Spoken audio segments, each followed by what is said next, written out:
Hello, everyone, and welcome to this week's LeadHERship Global Podcast. I'm so glad all of you have tuned in today because, wow, do we have a power-packed conversation for you. Today, we're going to talk about the lessons learned from high-stakes leadership, especially high-stakes leadership during COVID-19, with one of the most esteemed women leaders in the nation, Cynthia Cleveland. She's a partner in CEO Coaching International. She's a 5-time CEO, and she served on 10 fiduciary and advisory corporate boards worldwide. So there's not a better expert for us to talk to about high stakes leadership. You know, in early 2020, an invisible and dangerous enemy was fast approaching. That was COVID-19. It was highly contagious, unpredictable, and deadly. So what to do? How do you prepare? How do you respond to something like that? Leaders of cities, states, and countries faced an unprecedented test. The story of the spread and the unthinkable human tragedies of COVID-19 is literally the ultimate case study in high-stakes leadership. And the ones who pass this test with flying colors are disproportionately women. Now, this is despite the fact that women make up less than 7% of all heads of state. But let me say, none of us can afford to miss the lessons here. The number of COVID-related deaths is predicted to be substantially lower in areas where leaders took action sooner, even by a week. So all leaders, including men, can certainly learn from what we've seen women do in crisis. This moment in history offers a fascinating and real-time opportunity to understand the consequences of leadership decisions in high-stakes situations. What might be some of the strengths we take for granted as women actually help lead in high-stakes situations and can be recognized and applied to everyday leadership challenges. Today, we are so lucky to have with us Cynthia Cleveland, a 5-time CEO who has served on more than 10 fiduciary and advisory boards and is an absolute expert in women's leadership and an advocate for women's empowerment. Now, let me just tell you how special Cynthia is. Not only is she a 5-time CEO, but she's an expert in developing, translating, and monetizing intellectual property rights into major global consumer brands and new businesses across diverse industries. Cynthia successfully generated, get this, over $4 billion worldwide in sales of consumer product, entertainment, and publishing brands. That is amazing. And with international business and board experience, Cynthia has a track record of identifying and capitalizing on emerging trends to create entirely new businesses. She has successfully navigated Fortune 500 companies. She's run venture-backed businesses. She's launched entrepreneurial digital businesses. And with over 20 years of product development and marketing expertise, Cynthia has successfully directed over 1,000 products with over $4 billion in sales volume for well-known companies such as Universal Studios, Carnation Foods, Mattel Toys, Teleflora Floral Gifts, and Imaginarium Toy Stores. She is currently a partner in CEO Coaching International, the leading coaching firm for growth-focused CEOs and entrepreneurs. Welcome, Cynthia. Thank you, Linda. It's such a pleasure to be here today with you. Yeah, it is an honor for us to have you here with us. So thank you so much. Now, before we dive right into the subject of high-stakes leadership, tell us a little bit about your journey and what's led you to have such passion around high-stakes leadership, women's leadership, and advocacy for women.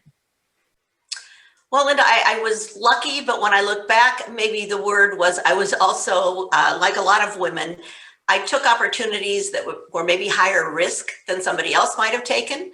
And as a result, I've had just a fascinating career. As you say, I've led 5 different companies over time, but I said yes when other people might have said no.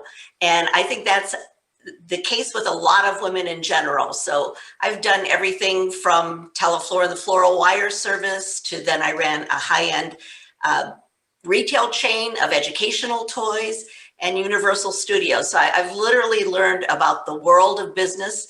And what I found in the beginning, I think I became an advocate because there were just so few other women in my same shoes. I was not just looking for friends, but also looking for people, women who'd done it successfully. And that's really what sparked your interest in cultivating women's leadership opportunities for other women and being an advocate, a sponsor, an ally for women in leadership positions, right? Yes, I was lucky enough to have success early in my life. In fact, I ran my first company, started running my first company the year I had my first child. So I was young, and that was unusual. This was 30 years ago now, so that was highly unusual. And I looked around, and there were not a lot of other women in the same situation. I was lucky enough to join an organization, which we know each other through, called YPO, Young Presidents Organization. And of our entire population of 20,000, I think at the time, CEOs from around the world, less than 5% were women. And I just felt like I wanted things to be different for my daughter. So I started way back when looking for other women to recruit to YPO. And that's led to what's turned into a lifelong passion, helping younger women who are entrepreneurs and are coming up, and also helping women get on boards. Those became my passions. Oh, that's awesome.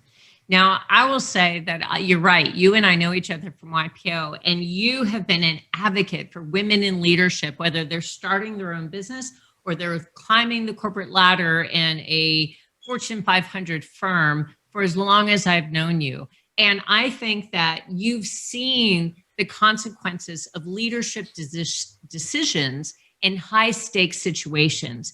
And as we talked about at the top of the hour, the lessons of COVID-19 offers a fascinating and real-time opportunity to really understand the consequences of high-stakes situations. So what might be some of the strengths that we take for granted as women that help in those kinds of leadership situations when the stakes literally could not be higher? Well, there are many, and they won't be too surprising to you if you think about it. And everybody from the Harvard Business Review to the Forbes Council to the Washington Post to the New York Times, they started commenting on this based on the government leadership, which, as you mentioned earlier, so few women leaders, but they made some very different decisions. And one of the first things that they did was they acted quickly. And that made all the difference. It doesn't sound like it's, acting in a week, making a decision in a week could make the difference, but in this case, it absolutely has. I would think the other things that are most important that we saw was a reliance on interpersonal skills and things like inspiring and motivating others, communicating powerfully, collaboration and teamwork. I would say one trait that many women have is we don't believe we know it all, and we will listen to trusted advisors. We will get more facts because we know we're going to be second guessed. That's just sort of the reality of the difficulty of being a female leader actually turns around and helps us in this situation because we're maybe a little bit more, we're more careful on one hand. People do understand and believe we're looking for the greater good. We look at things a little bit differently as women and mothers and leaders. And that works to our advantage in these kinds of high stakes situations. Yeah, that's right. And it's interesting when you read some of the early case studies around COVID-19, you're right. Some of the soft skills, being able to communicate effectively, being able to take counsel, being able to make quick decisions really did make all the difference. What are some of the unique differences between men and women in high stakes leadership situations that we can all learn from? We talked about, some of the unique qualities and characteristics for most women. Again, that's a broad statement, but that most women have that really aided them in a high stakes situation. But what are some of generally the differences in leadership styles between men and women in a high stakes situation? Well, as I mentioned, this Harvard Business Review article came up with some very specific, and this was researched by 360-degree reviews, going all the way around. And during COVID, and it was women versus men. And where there was a statistical difference were things like taking initiative. Believe it or not, that acting more quickly and taking initiative was gigantic. Also agility, learning agility. So we've had to pivot. And I look at that myself, and in working with clients, I think I've been successful because I've had to pivot. I've pivoted a lot in my career. I've run 5 different companies, and with each one, there was a lot of new learning. And I think as women, we have to learn. All of a sudden, your world changes if you become a mother. All of a sudden, your world changes again when your kids leave. I mean, there are things in our lives that are gigantic changes that we learn from. Inspiring and motivating others, one of the most important ingredients to my success has been team building. And so looking at how I'm better is through others. When you really get to be a leader, if you really want to be successful, it's going to be through others. It's not just yourself. So developing others, that has always been, and sort of that teacher role and coaching role came very naturally to me and does to many women, and building relationships, displaying high integrity and honesty, communicating powerfully and politically, collaboration and teamwork, championing change, making decision, drives for results, values diversity, establishes stretch goals. These were the 13 qualities where women significantly outperform men, and these are CEO level women. So those are all so important. The only one where men significantly outperformed women was in actual technical abilities. That was the only one where men seemed to have a slight edge. So you could call these soft, but it's way more than soft. And we've been arguing for getting more women on boards over time, because we found that diverse boards actually perform better financially. It's not just soft skills. So all of those actions combined lead to a more successful end result. And that's been the reason a lot of companies have come around to recognizing that a diverse team and a diverse board will make for better decisions, because you're just hearing more voices. Yeah, that's absolutely true. So talk to me about a time, Cynthia, where you, in your incredibly successful career, have faced a high stakes situation. And because you were brought in as a consultant or a leader or a board advisor, you really saw from an insider's perspective what was happening at that company.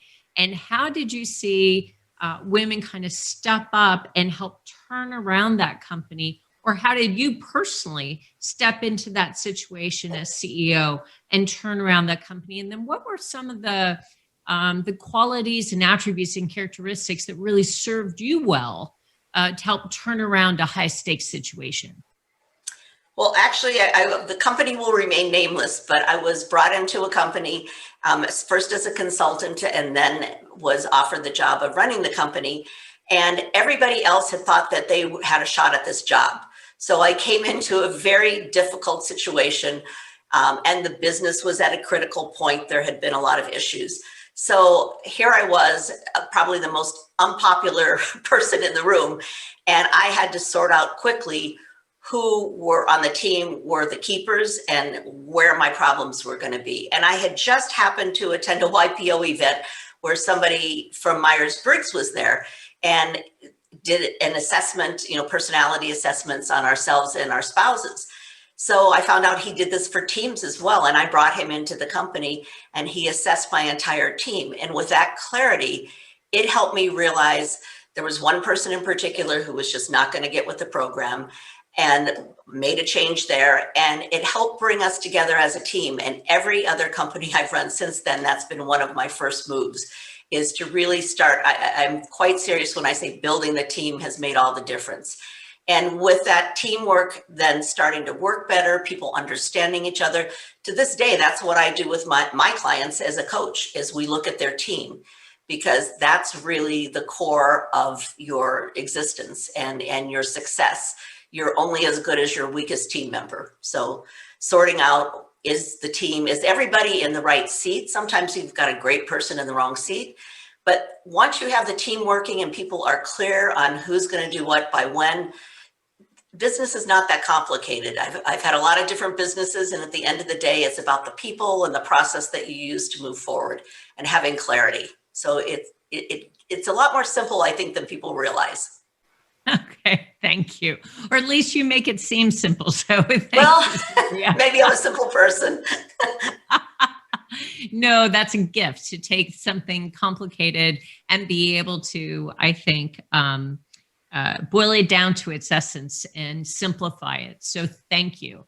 You know, one of the things that we've read, I think, in the news quite a bit lately is that as a result of the challenges that women face, that have been intensified with COVID-19, such as childcare, you know, trying to balance childcare with teaching their kids at home, with household chores, with a full-time position, more than 1 in 4 women are actually contemplating what have been considered literally just unthinkable just 6 months ago. And that's downshifting their careers or leaving the workplace completely. And I really think that's an emergency for corporate America. What would you advise women that are considering leaving the workforce or downshifting their career entirely due to this high stakes leadership issue that I think all of corporate America has been struggling with, and that's COVID-19? Well, it breaks my heart to hear it and read about it, and I've seen it firsthand. And I guess the only piece of advice I would give, I mean, it's not my place to tell somebody else what's right for their life.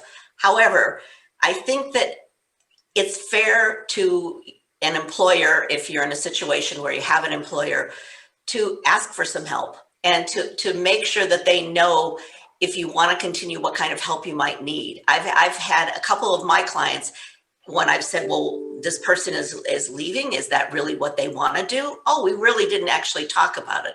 So I think a lot of women are feeling forced, and I can only imagine the conflict that you've got to have right now. Again, I always look to my peers, and I've heard of innovative things like having pods for classes for kids in a neighborhood, and look to your spouse. I mean, one of the best decisions you can ever make, or worst decisions you can make, is your spouse. And if you have a spouse, like I've had an incredibly supportive spouse my entire life, and that's made a big difference in my potential for my career. But even if you haven't had a particularly supportive spouse, if you need one right now, now's the time to ask for help. Help from your relatives, help from your spouse, help from your friends. How are your other friends getting along? What are you doing? It's definitely going to require some out of the box thinking, and I am not going to be a liar and say this is simple. But I know I have friends who've regretted stepping away, and stepping back can sometimes be harder than we would like it to be. So just look for any options and look for new options, because there are new options coming every day. That's so smart, Cynthia. Thank you. I agree. And let me also ask you, you were talking about how critical team building is, and that really is the very first step that you take when you enter any kind of corporate environment, is to assess the team and really look at the team and make sure you have the right people in the right positions doing the right jobs. And we've also talked about how, with the unique situation I think we're all facing with COVID-19, that the workplace is transforming. It's changing really dramatically, from remote work to having to juggle a lot of competing priorities, working at home, which can include childcare, teaching your kids at home, managing household chores, managing family responsibilities, and balancing a full-time job. What are some of the ways that employers can build a more flexible and a more empathetic workplace to nurture a culture in which women have an equal opportunity to achieve their potential over the long term and really rise into leadership positions, especially during high stakes situations like we're all facing right now? I guess I always look and say, just give us a chance. You know, don't assume we can't, and ask for our ideas. I mean, some of the things that we mentioned earlier in terms of the motivation and the good things that we have going for us. I actually did a YPO call on this, because I just felt like we as women leaders were all feeling so down that I wanted to remind everybody that we've got some secret sauce ourselves, and that it can be more useful than ever before in terms of just being that leader that inspires others and that says, hey, we're going to make it through this. Look at all the other things we've made through. I never thought I could make it through my first year of having a child and running a company, neither of which I'd ever done before in my life, but I did. And then that gives you confidence to do the next thing. So our people are looking for us to give them confidence. And look for little ways. Some of the female CEOs that I work with have done just amazing things for their people, whether it's sending them little thank you packages at home with popcorn and a gift certificate for something that they can enjoy as a family, to just connecting people. We've done games online. I mean, just something to keep people's spirits up. I think things that don't even necessarily cost a lot sometimes just make all the difference in the world. So take that softer side of things that may not cost a lot, but may mean a lot to people right now. Even just saying, thank you for doing a good job, or I appreciate you. I appreciate what you're doing. And I know how hard it is with all these things that are going on. As great. Women, a lot of times people forget that. But it means a lot when I hear it every once in a while. So I'm sure it does to others as well. And that doesn't cost anything. That doesn't take time, but appreciate those who are helping you, whether it's your housekeeper, your husband, if you have one, whoever it is in your life who's helping you, the person who's delivering your groceries, however you are getting through this, just be sure to thank those who are helping us. Because there are lots of people out there who are doing above and beyond the call of duty right now. Yeah, that's so right. And I think, adopting an attitude of gratitude, infusing appreciation into your life every single day can have a transformative impact on your overall attitude as well. So I love that. That's really good advice, Cynthia. There was an article written recently in Forbes by Cami Anderson, and she noted 4 unique qualities of women's leadership that might be able to be recognized by women and then applied to everyday leadership challenges. And of course, you noted your own list of qualities that are unique to women in high stakes leadership situations that might be able to, again, be recognized by women and then applied into a variety of situations. So do you agree with Cami's list, or from the list that you read from, what do you feel like are some of the most important qualities that women need to recognize in their own leadership and then perhaps apply more generally to all kinds of leadership challenges that they may be faced with? Well, one of the things she said is female leaders have to be competent and quote unquote throw the baby shower. And at first that sounds very tongue in cheek, but when I thought about that, competency is table stakes. You're not going to be in a role of leadership if you're not competent. Throwing the baby shower was kind of a funny one, but I think in a way I embrace that. I mean, gosh, I've done that in that it's show that you care about the people and show that you care about each other and be there personally for people. And I think women maybe have more of a propensity to do that, and we can be comforting.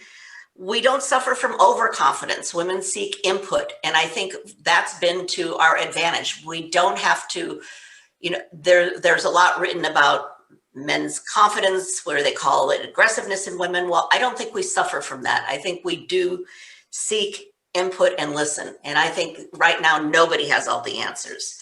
We manage risk differently, but interestingly, in some ways, I think we manage risk. We are not risk averse at all. We have so many risks that we've embraced. I heard a term and I didn't know what it was, so I kind of looked it up. They were talking about women face the glass cliff and figure out they might as well jump. I'm like, what is the glass cliff? Everybody's heard of the glass ceiling. Well, the glass cliff is related to the fact that a lot of women are really only given opportunities when things are kind of a mess.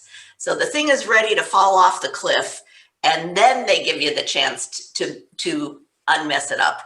And I think when you're in a situation like that, you figure out, what the heck, I'm going to just do the best that I can. And sometimes we've all just kind of jumped. And there are times for weighing all of those measured, all that input that you have. And there are other times it's time for action.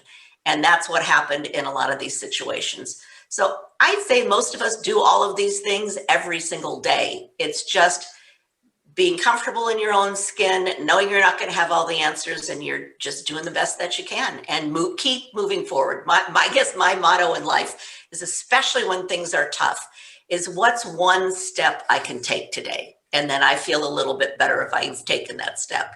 So just keep moving forward and don't get discouraged to the degree that you can. Yeah, you've said three things that I want to dive in on. One is all you have to do is the next right thing. Right. You don't have to think beyond just the next right thing and take that step. Two, the concept of Throw the Baby Shower by Cami Anderson, I thought was brilliant, because really what that speaks to is embrace your feminine leadership. Embrace the fact that you're going to care about what's happening in people's lives beyond the time that you see them from 9 to 5. And if you know someone is celebrating the birth of a new child, throw the baby shower. Embrace what's happening in their life. Understand that we're all human and we all have triumphs and we all have challenges beyond the workplace. And when you get to know someone holistically and you really get to know them on a human level, you're going to want to celebrate with them. So throw the baby shower, and don't forget that we all have a life outside of work, and we have the opportunity to celebrate each other during those times of real, meaningful and significant life events. And then the glass cliff I thought was so smart too. And it reminds me of a conversation I had with a CEO who's a friend of mine. And she said, I've become known as the turnaround queen in terms of CEOs because no man wants that job. And she said, the reason why I've been a multiple CEO across a number of companies is that every single time they brought me in to turn the company around because no man accepted the job. No man wanted to join a company that was falling off the cliff. So they hired me, and if it worked, great. And if it didn't, I became their scapegoat. And she said, so I am the turnaround queen, and I have lived on the glass cliff the last 30 years of my career, proving it can be done. So I just thought that those three concepts were just really, truly brilliant. I have to meet her. She sounds like she's amazing. She is amazing. And I am happy to introduce you, actually. So Cynthia, we're wrapping up our time together. And one last piece of advice from you, please. I know that you have worked with incredible leaders, both men and women, and you yourself have an incredible track record of success doing really exciting, but really important things throughout your career. What is the best leadership advice that you've ever received or that you carry with you and provide to others? So of the thousands of women that are listening to us today, what piece of advice would you leave with them in terms of leadership advice you've received? Well, this is going to sound like a broken record, but it actually is true. Hire people that are better than you are. And the other thing that I've learned is hire a diverse team. Don't hire people all like you. There are many people who you'd like to be at a cocktail party with, but very, very consciously build your team. So and then this isn't exactly advice. Well, I guess it kind of is. My wish is that every single one of us would turn around and extend a hand backwards. So any of us who have been successful, or no matter where you are, I don't care where you are in your life, there's always somebody that you can help. So turn around and extend a hand to somebody else, whether it's your postman or whoever it is you can help in any way that you can help. Leave cookies for your FedEx driver, whatever you can do to help somebody else. If you've gotten someplace in life, give back. I love that. I love that. And that is why you're also serving as the board advisor for LeadHERship Global, is because you have such a commitment to helping others and coaching others and pulling others into a place of purpose and mission, ensuring that however they define success, that you can be instrumental in not just creating that vision, but accelerating their success. So thank you so much, Cynthia. What a pleasure to speak with you today. And as I tell you often, when I grow up, I want to be Cynthia Cleveland, and I'm so grateful for your time. Thank you so much. My pleasure. It's my honor to be part of your wonderful organization. I'm thrilled to be on your advisory board. So you take care, Linda. Thank you so much.